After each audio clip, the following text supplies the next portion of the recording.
Yes.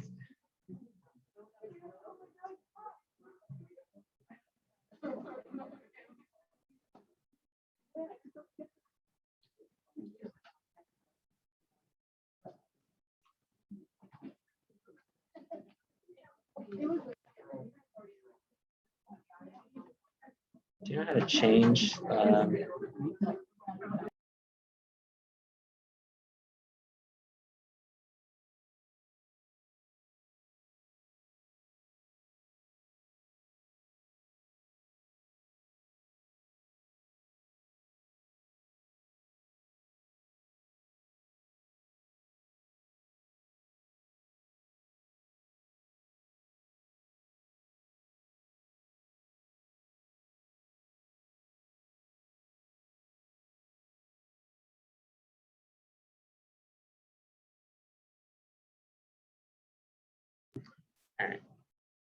Yeah, nothing worse than Okay. Okay, cool. So we'll go ahead and get started.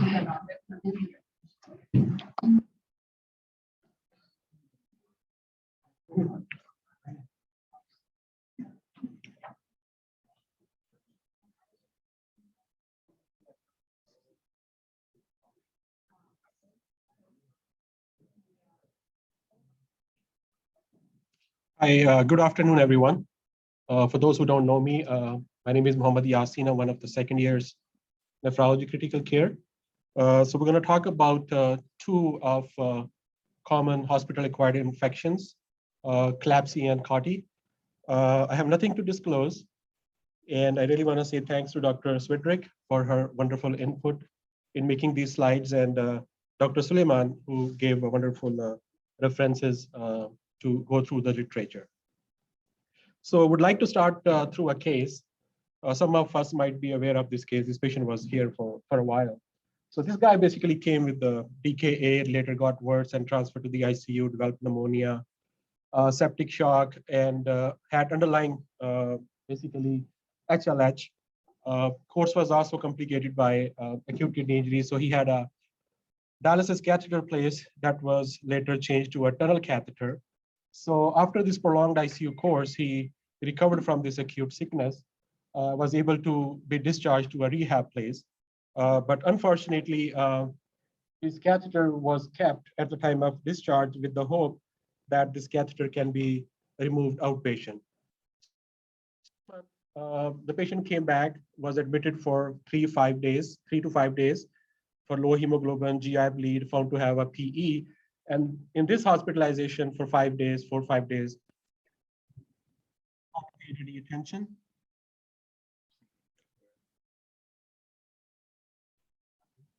Yeah, so this catheter was not paid any attention, and the patient was again discharged with the same catheter. Next month, patient came back with the septic shock, and he couldn't make it, and actually he died. So I just brought up this case just to bring up this point that how devastating the situation can be if we don't care of these catheters.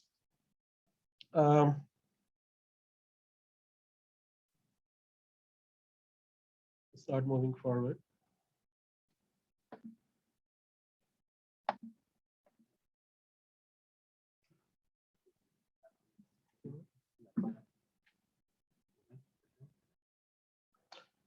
All right. So other than the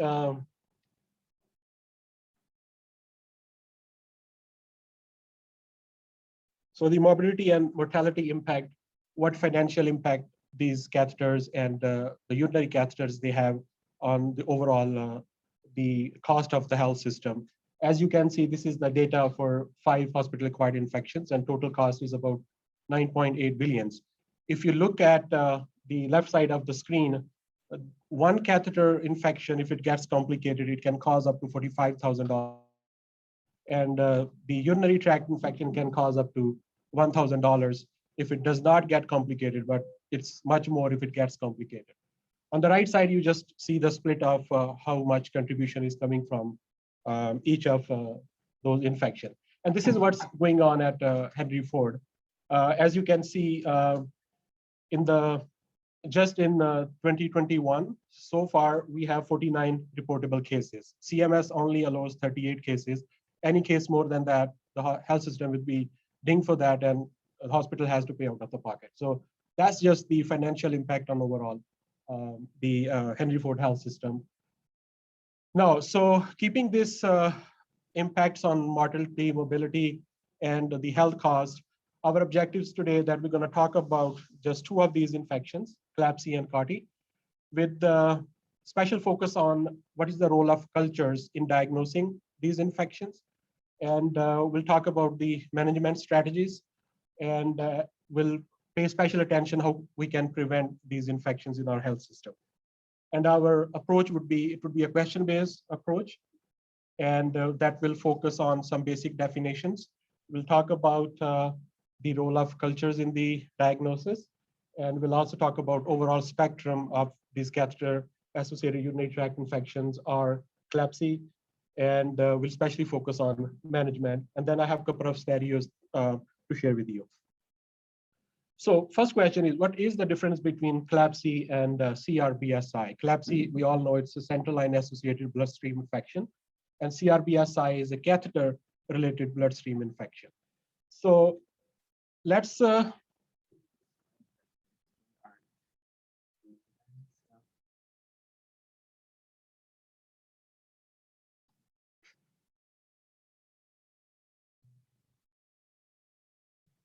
Can we ask if they're able to see the slides there?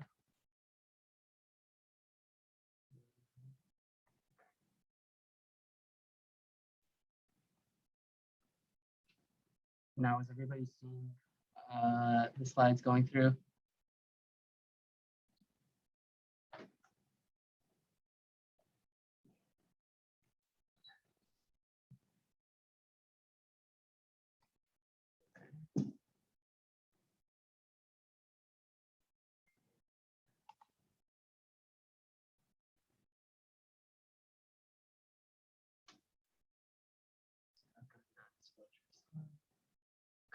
Thank you. Okay. Sorry. Just say good. Okay. All right. So first question is, what is the difference between both of these? I'll just focus on CRBSI and then we'll define what CLABSI is. So as you can see, three societies on the table there. There is a slight difference between the definition, but I won't go into the detail. On the right side of the screen, you can see the four basically criteria that we use to diagnose these infections. First of all, you should have a strong suspicion that there is a catheter-related infection there. Second, you should have a blood cultures positive. One blood culture should be from the periphery and one blood culture should be from the catheter. And then we interpret these cultures differently depending upon if we are talking about a semi-quantitative culture or we are talking about the quantitative culture. And then there is some supporting criteria as well that tells us how is the relative growth between the catheter and the peripheral. If the catheter growth is 3 times more than the growth in the culture, or the catheter cultures become positive 2 hours before the peripheral culture, that's a kind of supporting criteria for this infection. And at the end is ruling out any alternative source of infection. So if somebody meets this 5 criteria, that's catheter-related bloodstream infection. That seems like a very strict criteria that's hard to follow in every case. And the multiple challenges that we feel, first of all, it might not be possible to get a peripheral cultures because the veins are too little, or we are trying to preserve the veins because patient is going to need AV fistula in the future. Or the other reason could be we are able to draw the cultures, but for some reason, those cultures, they were not handled properly. Even if they were handled properly, sometimes we use antibiotics log therapy on these catheters. So interpretation of those cultures also become challenging. So we need something else to define these catheter-related infections, and that's where this term CLABSI comes into being. So CLABSI is basically a surveillance term, and National Health Safety Network defines CLABSI as if the center line is in place and it has been there for 48 hours, and you have clinical symptoms, and you have positive culture, and you have ruled out the other cause, irrespective of going into all those fine numbers, then it means you have CLABSI. So this is a kind of lenient definition. So here is a kind of comparison between two. So CLABSI is an epidemiological term that we usually use for surveillance purposes. That's why everybody speaks CLABSI rather than CRBSI. It's a less strict criteria. It's less accurate, that's why. And it's based upon positive, like just qualitative cultures, whether it's positive or negative. And another thing is the CLABSI is associated basically only with the central lines. And term CRBSI we use for any kind of catheters, whether if it's even A line.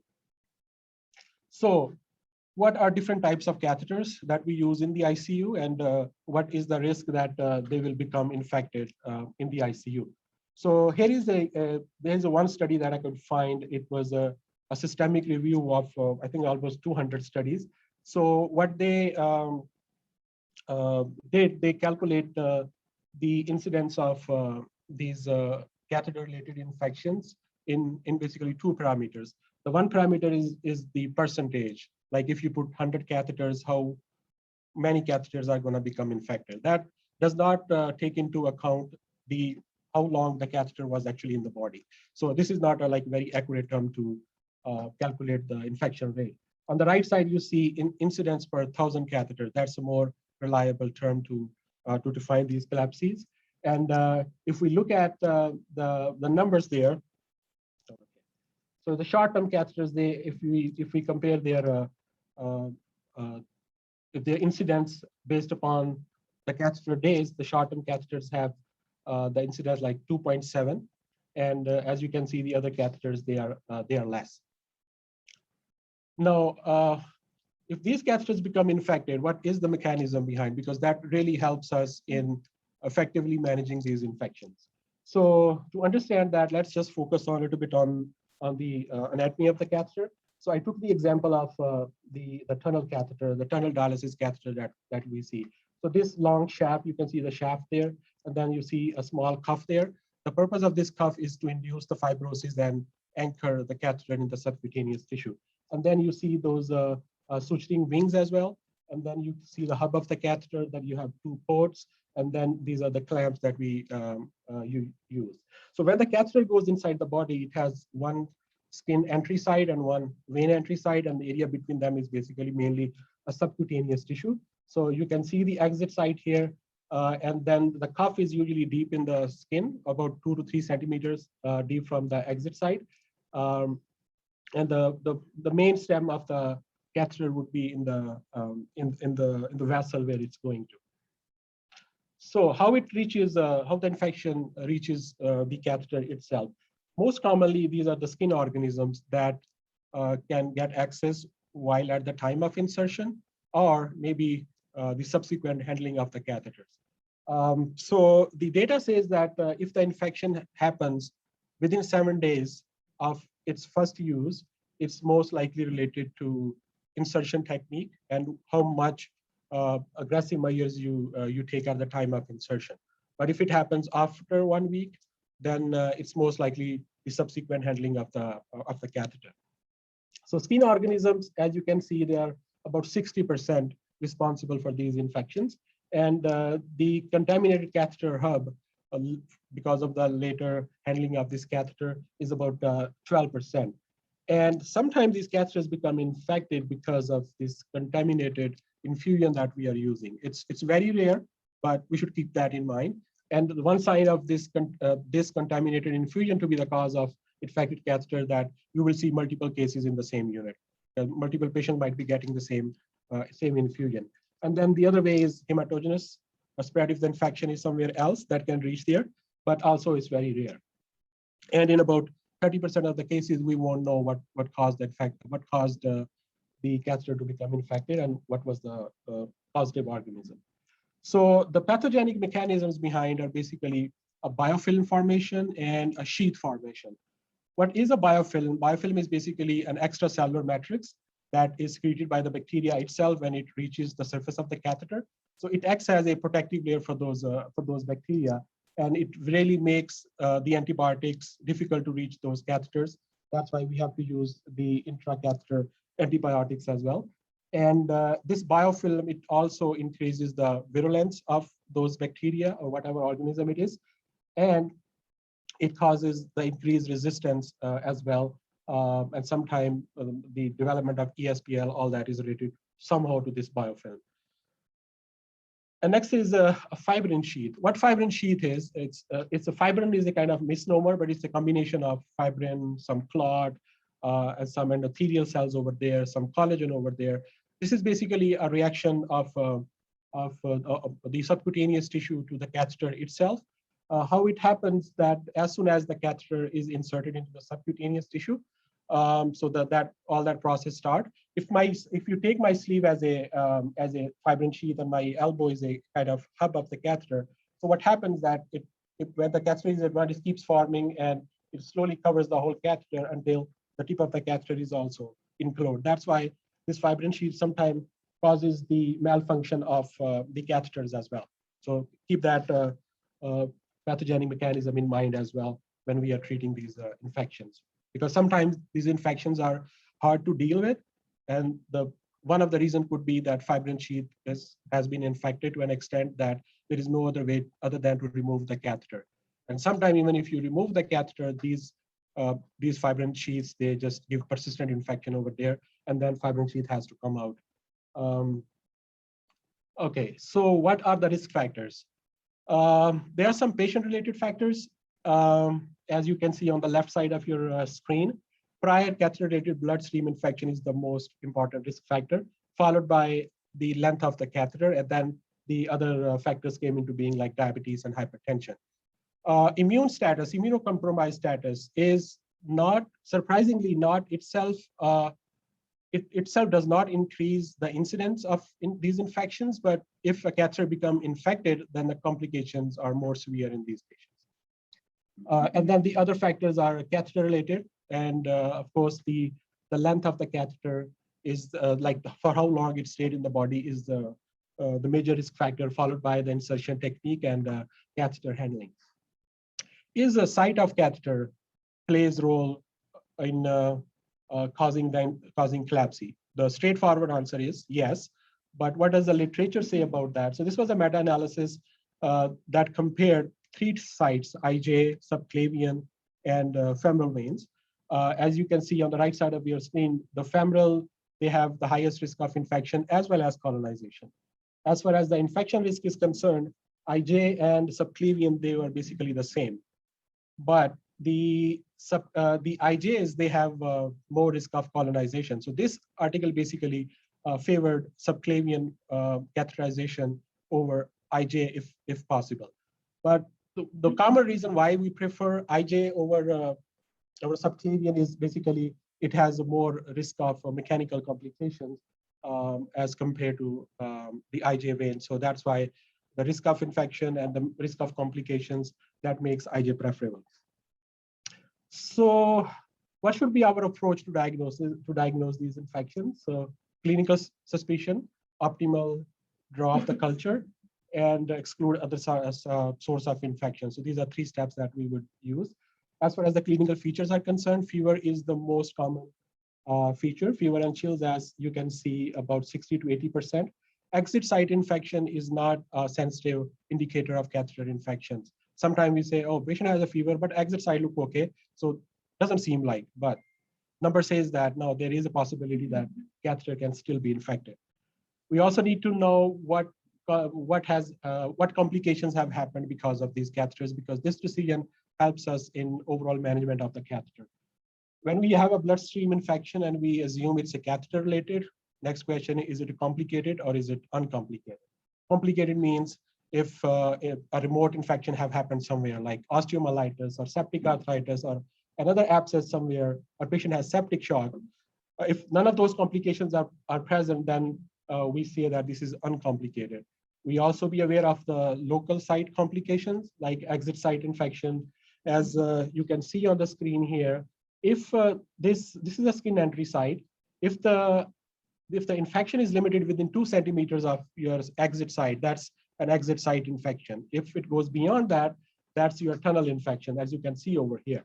You might see a healthy exit site infection, but you still see some a collection of fluid over there, and that might be a sign that the tunnel is already infected. It's important to make this difference in overall management because the decision depends upon what we are facing as far as the catheter infection is concerned. Okay, so we have a strong suspicion. So now how to draw these blood cultures? That's the next question. So there are different techniques of the blood cultures. It depends upon whether you can get rid of the catheter or not. If you can get rid of the catheter, then it's okay to send the 5 centimeter segment of that catheter and then run a culture on there. But most of the times we know that's not practicable and it's not indicated anyway. So you will go with the peripheral cultures. And some societies say that both peripheral should be fine, but this article basically said that the paired cultures, they have the maximum yield and more accurate method of diagnosing these infection. And paired culture mean there should be at least 1 peripheral culture and there should be 1 culture from the catheter itself. So that's what the paired cultures mean. And then this is not a very relevant when we are talking about the infection. The reason is this incidence, what a particular organism is causing. It varies from hospital to hospital as well, but roughly speaking, the gram positives are about 50% and followed by gram negative. And Candida is also like a kind of emerging more common cause of these infections because of widespread antibiotic use as well. And then sometimes those virulent organisms, highly resistant, and ESP organisms, they are very common in catheter-related infections. Okay, so how to treat these infections? Now we have discussed all the risk factors and all the mechanism what can cause these infections. So I would just talk about our overall approach and we'll briefly go through the antibiotics. So the first question is it complicated or is it uncomplicated? That's something we need to ask. And then the antibiotic therapy, usually with the catheter infections, we use both IV as well as the local antibiotic log therapies. The combined use has better outcome as compared to systemic IV antibiotics. Local antibiotics itself are not indicated without the systemic antibiotics. And then the catheter management, whether this catheter needs to come out or can we save this catheter? If we cannot save this catheter, can we exchange this catheter? So these kind of questions. So this is a nice schematic presentation. So if you're suspecting an infection, you draw the cultures, so you will start the antibiotics. On the left side of your screen, will guide you how to deal with the uncomplicated infection. Usually uncomplicated infection, you will treat them for 2 to 3 weeks. If it's a complicated infection, you will treat them a bit longer, 6 to 8 weeks. What has to be done with the catheter, that also depends upon. So you can keep catheter in if you think that it's an uncomplicated infection and the patient has adequate response within 48 to 72 hours. So you don't need to remove this catheter, you can keep it. But if you see a complication of the catheter, either local or at a different site, then this catheter has to come out. But that's not the only factor. There is an additional factor that how practical or how reasonable is going to be to obtain an alternative access on this patient, especially these dialysis patients. Sometimes they have like previously failed AV fistulas and we cannot get any more access. So we try to like preserve catheters in those patients. So keep that factor in mind as well, that removing the catheter is not something straightforward, only depending upon the complicated status of the catheter. And these are the antibiotics. Because of the shortage of the time, I think you can go through them later, and this also vary based upon which health setting you're working on. And then as far as the duration of these antibiotics is concerned, if your cultures come back negative, yeah, you will stop the antibiotics. If your response is adequate within 2 to 3 days, then coag negative staph, you will basically treat them into 10 to 14 days, and gram negatives is a kind of same duration. Staph infection usually require a bit longer treatment, especially if they have complications. Then we can go up to 6 to 8 weeks. And then the catheter has to come out if somebody has a Candida infection or MRSA infection or local complication or remote complication. Keeping in mind, we can get an alternative source, alternative access on these patients. So how to prevent these infections? So this is a root cause analysis of at the Henry Ford. So as you can see, in 2020, we had 95 infections, and so far in 2021, we have 48 infections. So I won't talk about all the points, but the big points are most of the time this is related to a PICC line. So PICC line is almost 50% responsible for these CLABSIs in our hospital. And the other thing that I want to bring attention is this bathing, like the chlorhexidine baths. That's a kind of protocol to prevent these infections. So no, this is based upon the documentation. So about 60% of time it was documented. So not sure if the rest of the 40% was just not documented or was it actually not done. So this is a kind of area where the hospital is focusing on to prevent these infections. And another point is this element, the line necessary. That's a very important question that we need to ask every day, not only at the time when we place the catheter, that is it this catheter needed?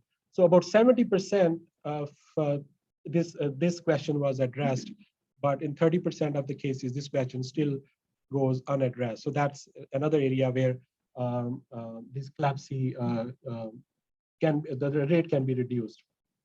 And the other thing, as you can see, is the time to bloodstream infection, less than 7 days. As I said earlier, if it happens within 7 days, it's a more like insertion-related issue. So the rate is less, like about 37%, and after that it's 62%. So comparatively, our insertion is better as compared to the subsequent handling. That's what these numbers say.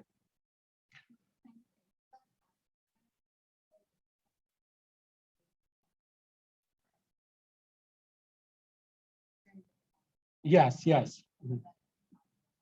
Mhm. So it's a more common site where these catheters will become infected. So we have to be very vigilant about that fact.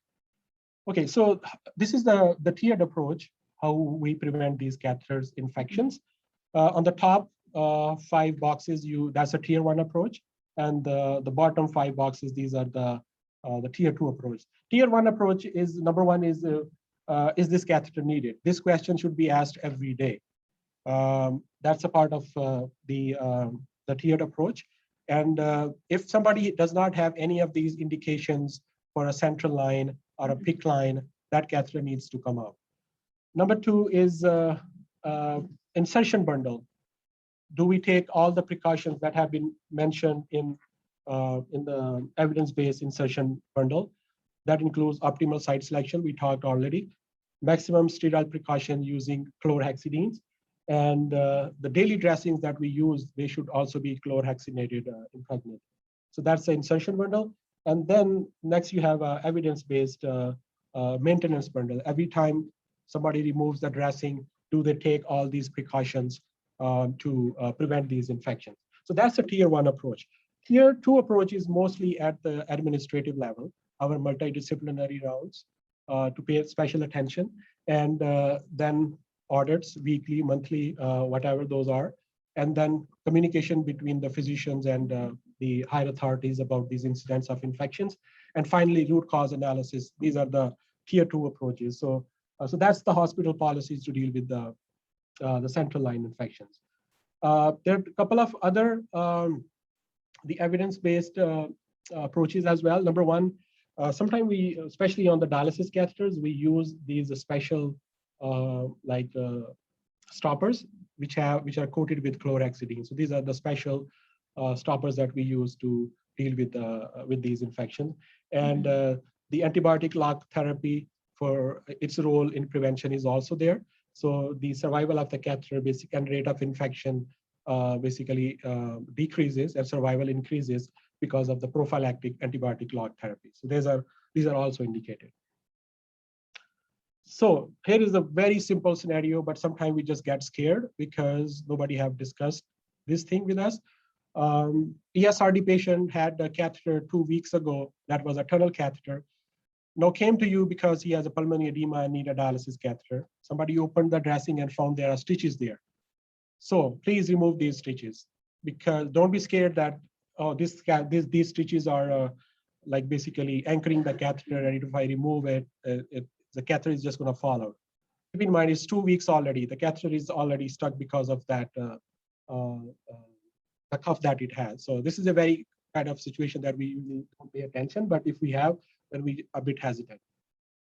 Okay, so the same patient come back later 4 weeks ago, and you see this on your examination. Can somebody tell me what you see there?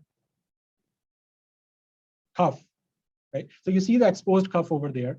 So if the cuff is exposed, but you don't have any exit site infection or any tunnel infection, so what would you do with this? Would you use this catheter for a dialysis, or would you obtain a different access?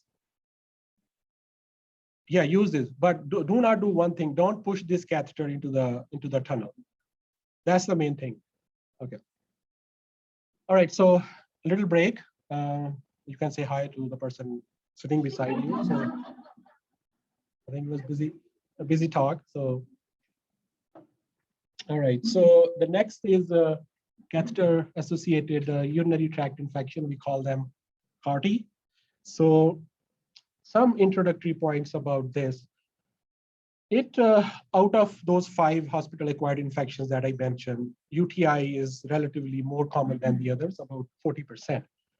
If you talk about non-ICU settings, like a hospital, nursing care homes, UTI in those patients is 70% urinary tract infection. But if urinary tract infection happens in the ICU, almost 100% it's catheter-associated urinary tract infection. Now, why is it that? We will talk that's our next question. And as you can see, the case fatality rate is up to 30% if they really get bad. And each episode of CAUTI, as if you remember the previous chart, is about $600, but if it gets infected, is about almost $3,000. And actually, because of these numbers, CMS stopped paying hospitals for and for any number beyond a certain a lowest number. If you have more infections, hospital won't, CMS won't pay you the cost of that. And 60 to 70% of these infections, these are preventable. So now the question is why these CAUTI are so much common in ICU. We should ask that. One straightforward answer is, oh, because everybody in the ICU has a catheter. That's why. That's one of the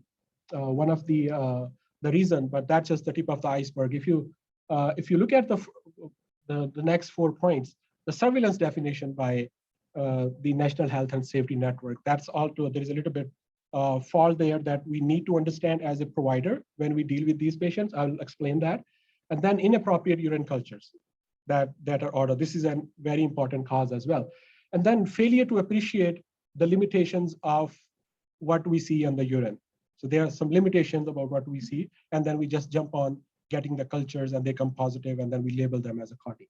And then another important point is the post-catheter removal and reinsertion. We commonly see that we remove the catheter and subsequently see, oh, patient is retaining 200 and 300 persistently. So we end up putting catheter back that basically add to the total duration, and that increases the rate of CLABSI.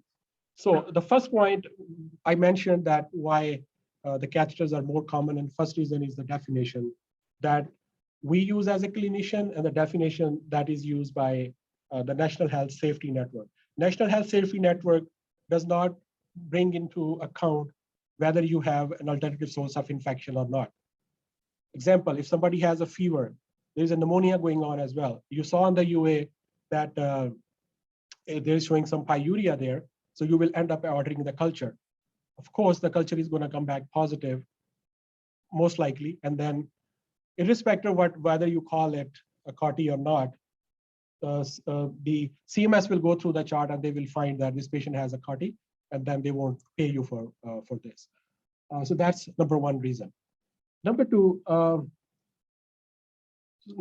I mentioned that excessive urinary cultures, so which are ordered in the ICU, and why we order them? Fever. First cause is like somebody has a fever. Okay, let's get a urine culture as well. That's just a kind of automatic reflex. Sometimes we should not do that, and we should really try to find the alternative source of infection. Because if you find an alternative source of infection, please don't get urine cultures on these patients. And second thing is pyuria. We say that pyuria is a source of infection, but is a cause, like it's a diagnostic of infection, not true. And again, appearance of the urine. Oh, urine looks muddy, urine looks dark, it looks bad, so we need to get a urine culture. No, that's not a way to go. So first of all, let's talk about this bacteriuria. Once the patient has a catheter in, there are about 8.7% chance. If you put 100 catheters, 8.7 of those catheters, as soon as you put a catheter in and you get a culture, they're going to be positive. So that's a limitation of the culture. And as the duration, you have culture for more and more days, every day the risk of presence of bacteriuria in the culture is going to reach 3 to 7% every day. So imagine if somebody is having catheter for a week and you get a culture on this patient, it's going to be positive for sure after 1 week. So the main point here is that bacteriuria is not the only parameter for diagnosis of urinary tract infection. You have to have a urinary symptoms, and alternative source should be ruled out before blaming urinary tract infection as a cause of your fever. So, and we usually don't screen for bacteriuria as well, especially in special circumstances that I just mentioned there. It's pregnancy and if somebody is undergoing a urological procedure. And we also, if somebody is having a urinary tract infection, we don't sanitize those catheters. There is no recommendation for that. Okay, so I was talking about pyuria is not a urinary tract infection, so it should not trigger you to get a urine culture. Because if somebody has a positive pyuria, the pyuria they defined in this study was, I think, more than 10 cells in the urine. So if you can see the positive predictive value, 0.36, 0.32. So it means if you label somebody a urinary infection based upon pyuria, so you're going to be wrong like 2 times out of 3 times. So 1 may be true, but two are not going to be true. So pyuria is not a reason to jump to culture even, and not a reason to start antibiotic. What about urine color? Again, urine color or the same thing. We need to look for the alternate source of infection, and we should ask ourselves whether further workup is needed or not. And these are the guidelines that clearly say that appearance of urine, there is a strong recommendation against getting cultures and starting antibiotics, both for appearance of urine as well as the pyuria. Okay, so these are the reasons now. So the bottom line is that think before you order urine cultures and try to find the alternative source of infection. If you see pyuria, so this is the other differential as well when you are dealing with the with the fever in the ICU. Think about the other causes as well, like pneumonia, and especially if you see pyuria, that pyuria might be just a colonization, or it might be just asymptomatic bacteriuria, or it might be just the presence of a stone there that's not infected, but there's a low level of pyuria there. So that's the differential that we need to keep in mind as well.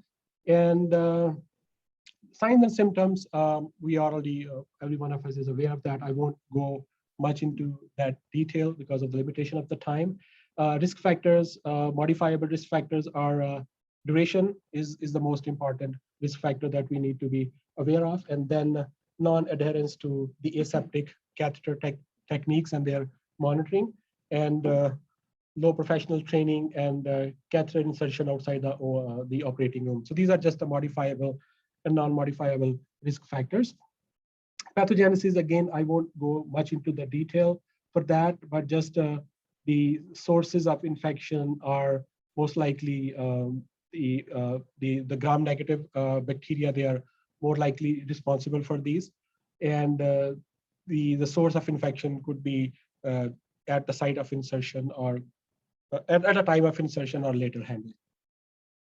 Okay, so again, I will give just the approach how to manage these. The questions are whether we are dealing with cystitis. So cystitis is not like is not a cause of fever. If somebody has a fever in the ICU and a catheter, you should not diagnose cystitis based upon just a fever and the presence of catheter, because fever is not a feature of cystitis. Again, pyelonephritis in the ICU. If the patient comes with the pyelonephritis, that's a possibility. But if the patient has been there already and you're suspecting pyelonephritis because of fever and positive urine, the chances are it's going to be less than 5%, because pyelonephritis is not a common diagnosis in the ICU. And then the next question is, are you dealing with a renal abscess? If you're dealing with a urosepsis, if it's causing any septic shock or not. Another point in the management is it refractory to treatment, like if the patient responded within 48 hours. So all these questions, they will guide you in the management of urinary tract infection and the catheter management itself. So if the catheter removal is possible, just remove the catheter. So, but if the catheter removal is not possible, to prevent the infections, you should exchange the catheter, especially if it is more than 7 days. And if you send, another point, if you send if you're really suspecting that it's a urinary tract infection and you want to send the cultures, you have ruled out all the other causes and your suspicion is strong, don't send the cultures from the catheter that's already there. It's going to be positive.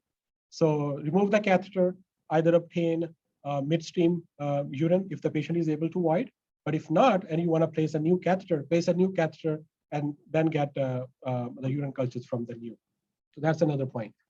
Okay, so antibiotic therapy, again, based upon what you see in the spectrum of these catheter infections, the basic principle is to minimize the duration of antibiotics in these patients, and have your antibiotics guided based upon the overall susceptibility. Duration, most of the infections, we treat them for 7 days. And if there is a delayed response and we are suspecting complicated infection, then we can go up to 2 weeks. And in one situation there where we have a data about levofloxacin, that you can use it for 5 days if you don't see any complications. So that data is only for the levofloxacin and not about the other quinolones.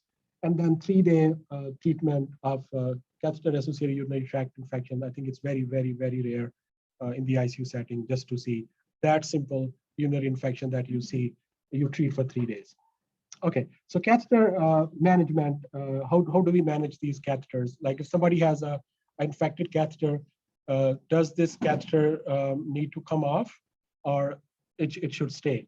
So they basically compared the two groups in which the catheter was replaced and in those the catheter was not replaced.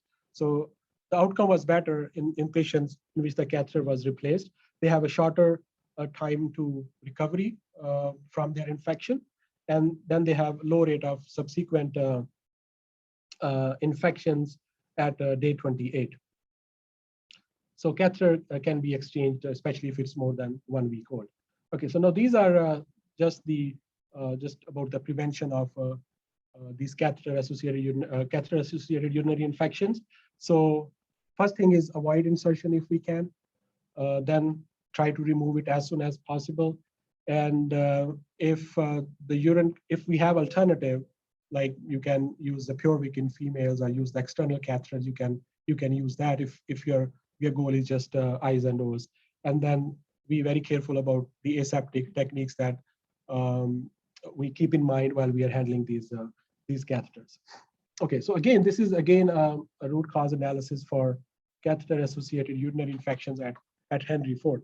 So it's very surprising here that the conclusion that was this CAUTI preventable, it was yes in 95% of the cases based upon the criteria that they use. Okay.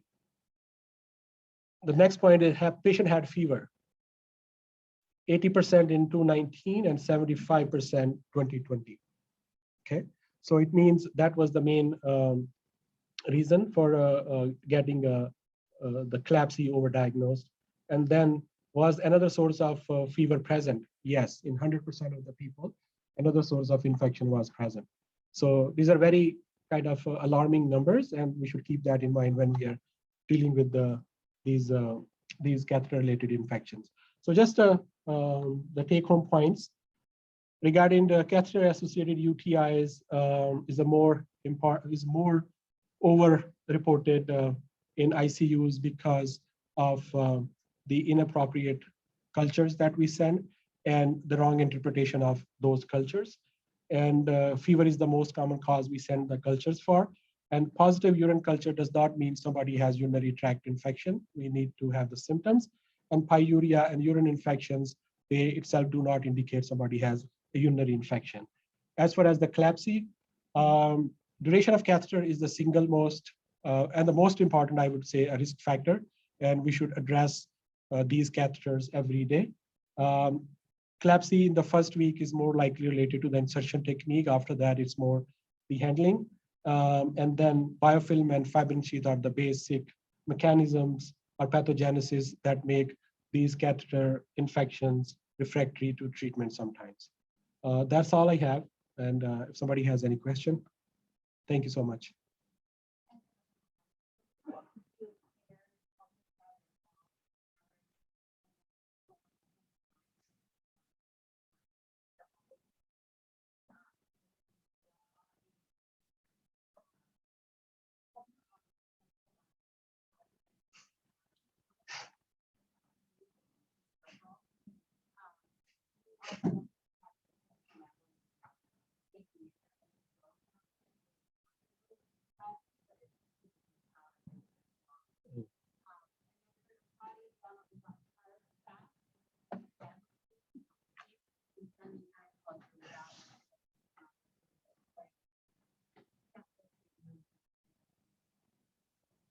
Yeah.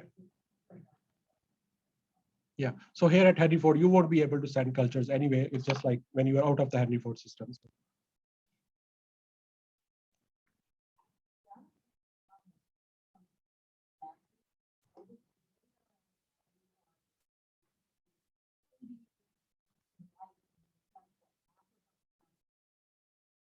Pick a 50%. Yeah.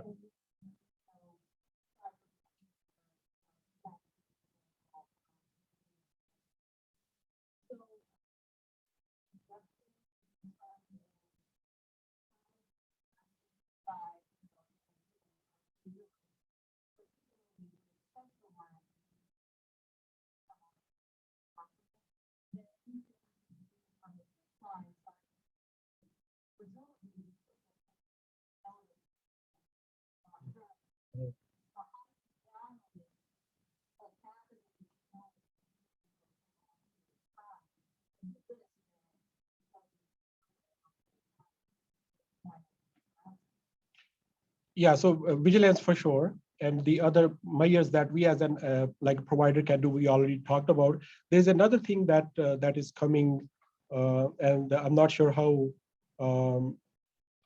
like practicable that would be. I read about like 360 evaluation of these catheters, like educating patients that, hey, you have a catheter in, and you should be aware of that this catheter. You should be asking any question if you had about these catheters. So that's an additional point that I read into literature, that this 360 evaluation, that nurse knows it, patient, most important is the patient knows that he has a catheter and he has a central line, especially that at what point it needs to come off.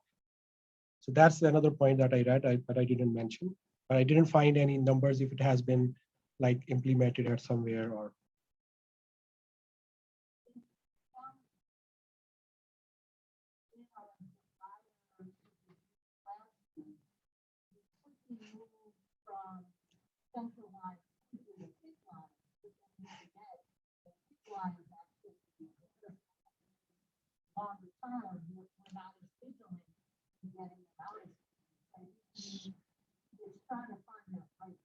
Right. So another additional point is, as you mentioned, that we jump to PICC lines too quickly if we know that somebody is going to need an antibiotic for 2 weeks or 3 weeks. What the literature suggested, I read this point, I remember, is that place these PICC lines like close to the discharge rather than placing them like early.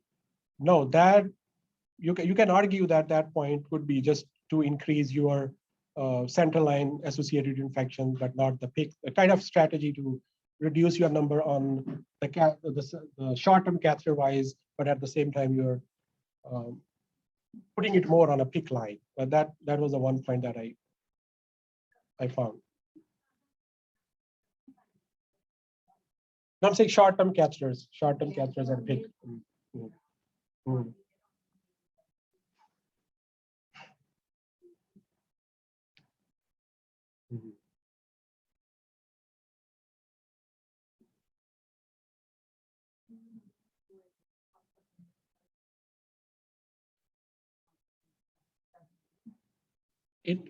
It does. I think it does. It comes.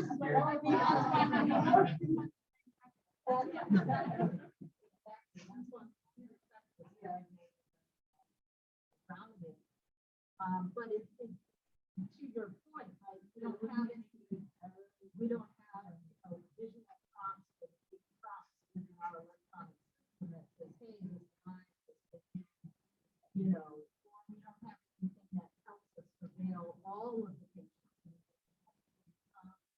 Right? So it can be hard to figure out which patient is near that time frame of a week that we really have to be even more vigilant about.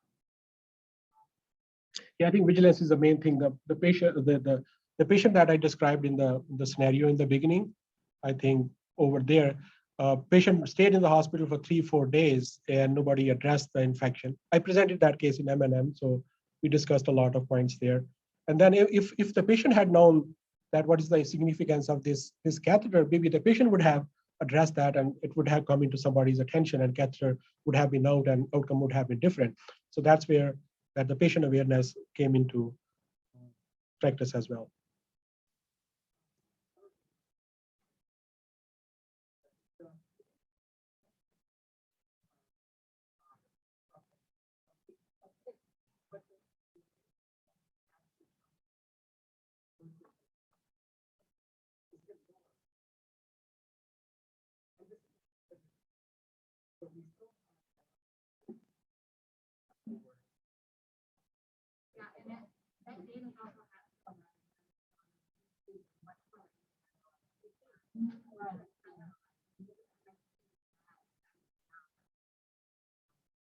And that's why the pop-up is because we do antibiotic in the unit, but we will let other devices on the computer and seeing how long we've been in. So it's like,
But I think if there's anything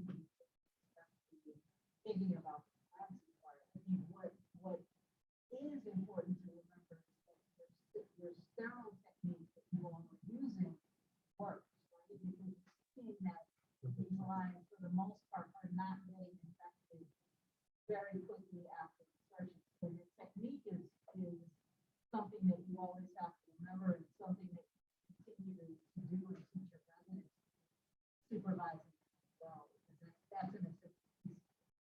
And that's clearly you are doing very well with that. Yeah, and at the same time, the country is getting really bothered. Yes. We had it like, well, the nursing, the early one, not us, it's all of us. We're all trying to make it. So maintenance issue is on us as well. Because,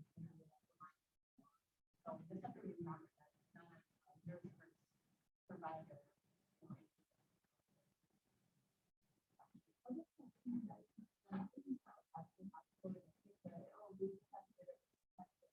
Visualizing and but we've already said that there's side effects, how it looks doesn't necessarily correlate with assessment side.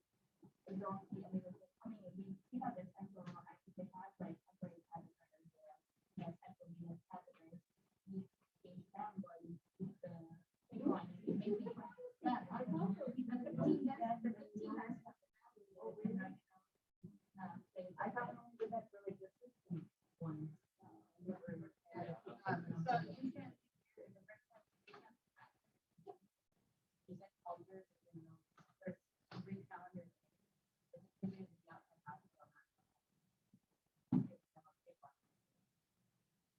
thing is, if there's a study question, you can always get those results. It's only way to get them on 6 or 5. Right. And that's the case. Is the only doing visualization of the site. On that part. So infection control is the key. The radiology is not killing enough. Bandwidth on your staff. If you think about it as a patient, it comes to a long life.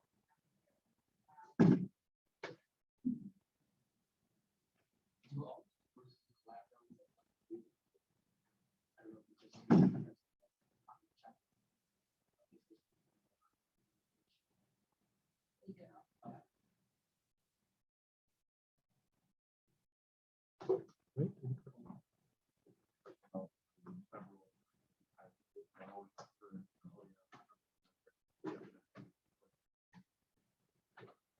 Yeah. So clearly against him, unless you don't have alternative.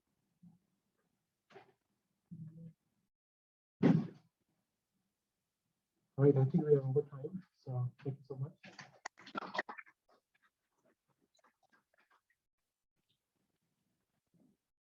Oh, I just, you know, We'll see if there's anybody. We'll see if there's any questions.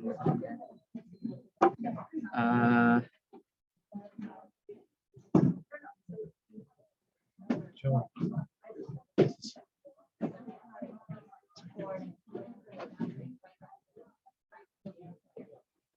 Does anybody have UNS? There's a question in terms of CAUTI associated with condom care.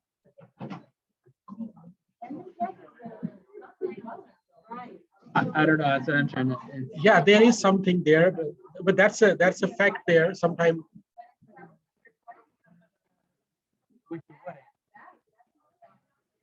Yeah. And the other challenge in diagnosing this the external catheter-related urinary tract infection is a minimum number of bacteria that you need to call it urinary tract infection. There is no universal consensus. We have that number for catheter-associated infection should be more than 100,000, but there is no consensus on the minimum number as far as the external catheter-related infections are concerned. But that exists.